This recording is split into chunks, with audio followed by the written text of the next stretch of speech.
February has arrived, people of Formula Duck, and guess what? F1 is back with the preseason test, and I am so excited, man. Despite the security of the shakedowns, we still got good info out of them that if they are all true, which I know they won't be, but let me cook, I believe we are in for a far better season than anybody could have anticipated. So before the preseason test got underway, I decided that we will, unfortunately, do this again. I know in my reaction video in December, I said I would wait to do this until after preseason test, but come on, what good are predictions if there ain't a bit of hopium in them? Here are my 2026 predictions for the F1 season. Just like last year, I will give out a few miscellaneous predictions relating to the season and sport before diving into my 22 driver standing predictions and my 11 team predictions. God, it feels good to have more than 10 teams now. So let's get straight into it. Go join the Discord to suffer and copium and subscribe if you're new if you can't wait for the season. So enough yapping and let's get to quacking. See those clouds up in the corner?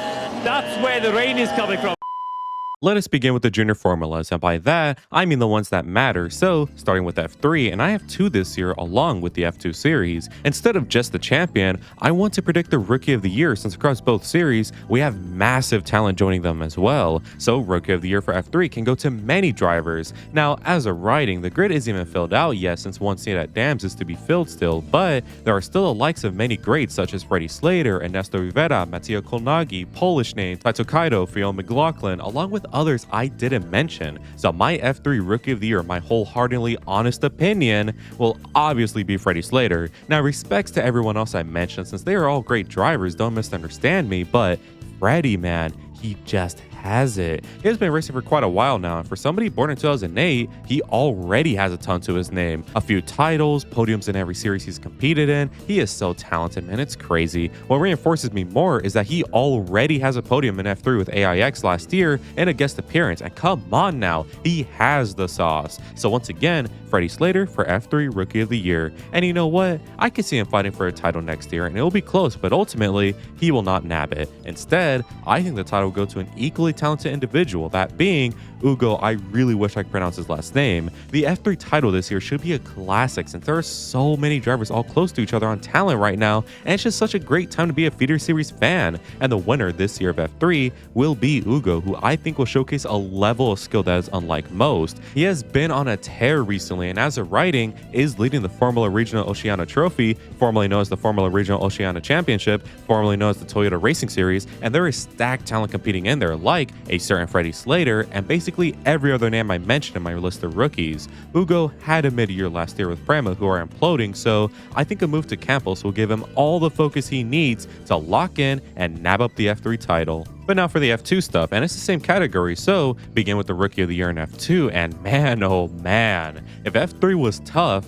then this one is a gem. Rafael Camara, last year's F3 champion, Nicolas Sola, Mari Boya, Sten Shorn, Desan Poltai last name, Lawrence Van Hopen, Nicolas Vadon, Colton fucking Herta. Oh my god, it's just stacked talent after stacked talent. In the case of Vadon and Herta, they already have proved themselves on bigger stages that they have the capabilities of being a great, and the other guys mentioned have all had impressive feeder series campaigns. Honestly, this one is anyone's guess. However, my guess in my ultra ideal world is obviously Colton Herta. Now everyone, mainly just Brits, think Herta is some crash prone driver who just crashes, and yeah, he does, but he also wins, and when he wins, no one contests. The only reason he crashes is because Andretti forces him to take ultra weak tires that last 20 laps and do 50 laps on them, and hell, even the durable ones that last 100 laps, he will be forced to do 200 laps on the same set. He will also be given stress that make no sense, and it's literally Leclerc 2022 I would be crashing to if my team hated me this much. Colton is not some stupid crash happy driver. He is a wickedly talented guy, and it should come to no one's shock considering Marco would have signed him for 2023 had it not been for the stupid FI super license rules. Colton Herta is your F2 Rookie of the Year whether you like it or not, and fuck you and everything you stand for. He is F2 champion as well because in a just world, this does happen. Race skill wise, Herta should wipe the floor in F2 since he is way too experienced for this series. Now, will he dominate every race? No, this is a spec series still, but he should win or be competitive at most, leading to the title for him. Now, what will actually happen is some Mechachrome lottery bullshit that sees him 9th in the standings, and someone like Dirksen winning the title, leading to everyone calling him talented, and me hanging from my ceiling, but we will cross that bridge when we get there. So again, Herta is both your Rookie of the Year and champion for F2. argue with the wall. Now for the F1 categories, and we'll speed through these since I spent way too long talking on the juniors. The F1 Rookie of the Year will go to Arvid Lindblad, since in the very steep and challenging rookie pool we have this year, he will simply blow them all out of the park.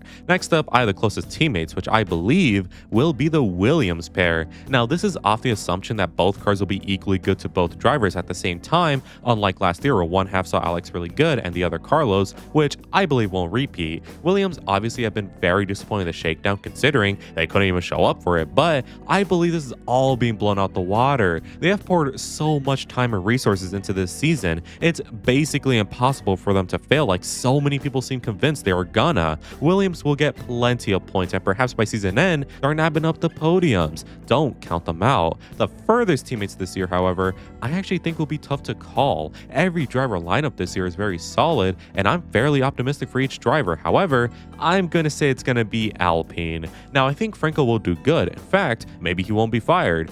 Maybe. But the point is, he will do fine and get points, but Gasly, he will simply do far more. He'll be competitive in every single race he can and get the crucial points, if not podiums, that Alpine so desperately needs. This will make Franco seem lesser by comparison and make this the furthest driver lineup. Now for the most disappointing team this season, and in a year full of big wreck changes and uncertainty, I'm gonna say Aston Martin failed to shine. This is crazy considering all the hype they had. Hell, I participated in it, and I do think there will be a lot to love with Aston this year, especially in regards to their car design, but it's ironically their engine that will hold them back. Honda were rumored for the longest to have a competitive enough engine that makes Mercedes wins, and everyone was convinced Aston would be very good this year. However, time passes and Honda start to dwindle their excitement back before straight up saying, we may not be as good as everyone says, and then they break down after 5 laps on day 4 of the shakedown test. Not ideal. So while their car will be just fine, their engine will need some more time. Regardless, do not count them out in future seasons. And to pair with this, the most surprising team next year will be Cadillac, since hear me the hell out.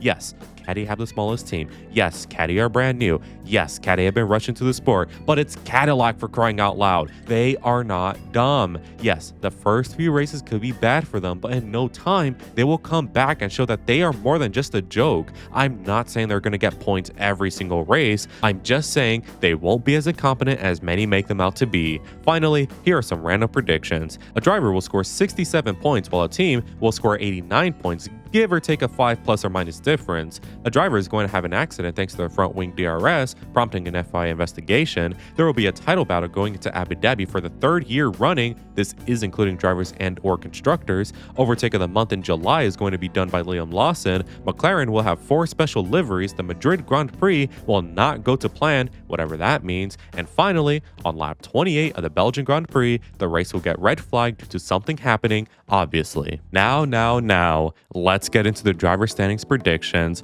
I'm sure you know how this goes by now, so P22 in the standings for the 2026 F1 season will belong to Arvid Lindblad. Now, I don't think he will do bad. In fact, he'll be quite good. I mean, he will have a crash here and there, perhaps some spins, but it won't be anything too odd for a rookie. He will show great pace and racecraft and have all the makings for a future great in the sport, but someone has to be last, and I think Arvid is unfortunately tied to that role. 21st in the standings, and I have Nico Hülkenberg here. Again, I don't want people to think just because someone is low means they were bad. Nico will do quite good this year and get many points just like Arvid, but is 21st and ultimately behind Gabby since Nico is at the end of his career. Last year was quite sad since we saw Nico, who was once his ultra fast driver in quali, start to get power crept a little bit. His own abilities are starting to decrease, and I just don't see how Nico performs miracles anymore. I'm hoping I'm wrong, but I wouldn't be surprised if I'm not. At least the podium has been secured and I could die happy. 20th place, and I have Liam Lawson here to round out the mid-Nissa Racing Bulls.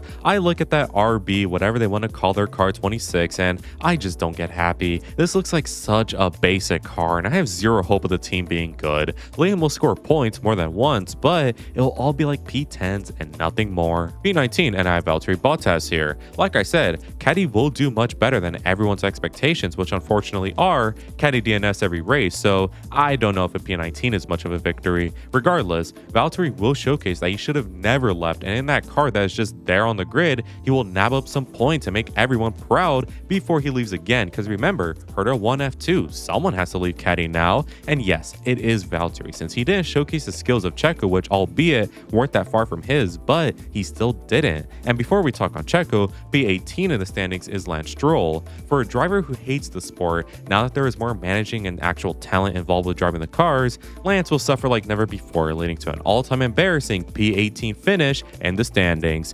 Get the fuck out, please. Now for P17, which I think Checo will occupy. Now, get your poor reses out the way. Haha, very funny. Checo will surprise you all.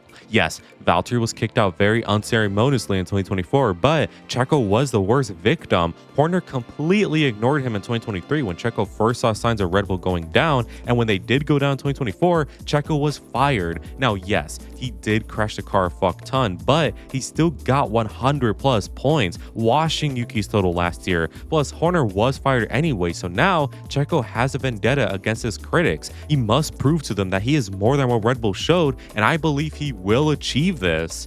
In P17, of course. P16, the standings will belong to Gabriel Bortoleto, who will have a nice season. It's really just going to be an improvement over 2025 in every single way. Less crashes, less mistakes, more overtakes, more results. There's really not a lot to say, since it's just going to be an improvement across the chart. Shame Audi are slightly disappointing though. P15, the standings shall go to Franco Colapinto, who somehow is the highest scoring Latino on the grid. Now, despite Franco actually doing quite well compared to last year, he still may get fired depending on how good Pierre does. I'll give my full thoughts on this when I do my 2027 grid predictions, but for now, I just don't know. What I do know, because I have the F1 script and everything, is that Franco will do much better. He won't crash as much, he won't spin as much, he's gonna score points and make people remember why he was hired in the first place. Do not underestimate him. P14 time, and this is where it's getting real tough now.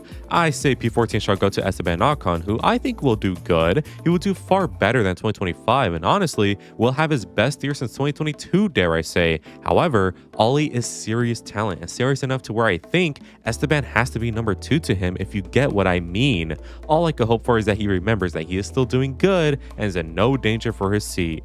I think. P13 shall go to Fernando Alonso, and before his fans want to crucify me, anyone will admit they have a crush on me? I think Alonso will be 13th, since again, the Aston car will be good. It won't be bad, it'll actually be very smart. The engine, however, yikes. I expect engine DNS will be quite commonplace, and Alonso, knowing the story, says fuck you F1, fuck you Honda, and fuck you Benjamin Netanyahu, and retires from the sport. He will do good though. He will overperform the car and get a nice haul of points for his collection, rounding off a brilliant career. P12 shall belong to Ollie Behrman, who, like we explained in the SD section, will have a brilliant season. Like Gabby, it's just an improvement across the board, and depending what happens to a certain red team, he may get the call up, I don't know. I think that's pretty self-explanatory, so moving to 11th, and I have Pierre Gasly. I think Gasly will be phenomenal this year. We will see Gasly once again fighting and giving his all, just like the good old days of 3 years ago, since Alpine will actually build a Formula 1 car again. He will gather many points and basically carry the team. So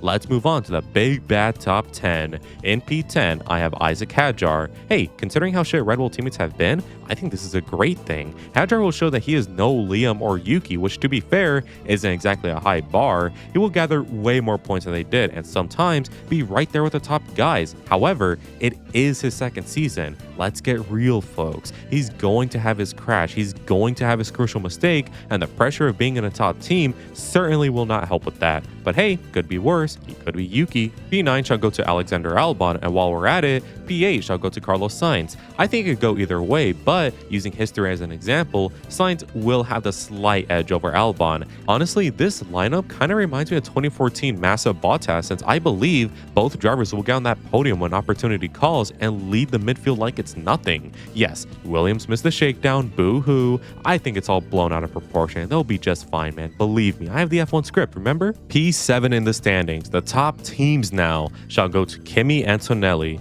Kimi will show the world more consistency. His end of season form, but all season basically, it still won't be the wins every race form I know he has, but he is reaching that door this season, and in fact, will feature his first win and perhaps his second as well. Don't let this P7 deceive you into thinking he had a bad season. Now for P6 in the standings, and yep, I'm getting canceled for this.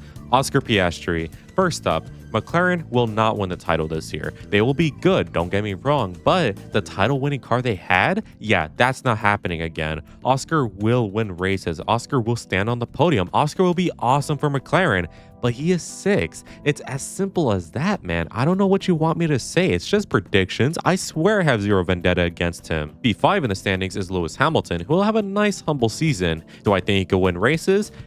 Maybe, but he will be ultra consistent is my point. I'm talking constant top 5 finishes all season long and never a DNF, or at least one caused by something avoidable like a crash. He will rake in so many points under the radar where others might hastily make moves and suffer if they fail. P4 in the standings, and guys, again, do not cancel me, Lando Norris, the reigning world champion, much like Jenson Button in 2010, will have a good year following their title, but not enough for a proper title battle or title showdown. Again, McLaren will simply not have a title winning car, forcing Lando to have to dig deep in his bleached asshole for a result, and I think this will honestly be his best year yet in F1, since with the title now on his side, surely he could just let loose and race now that he has nothing to prove. Alright, top 3 time, and in P3 I have, like his driver number, Max Verstappen. That Red Bull car, let me make clear right now, will not contend for the title. It won't have the capabilities of others, but regardless, it's still a great car, and Max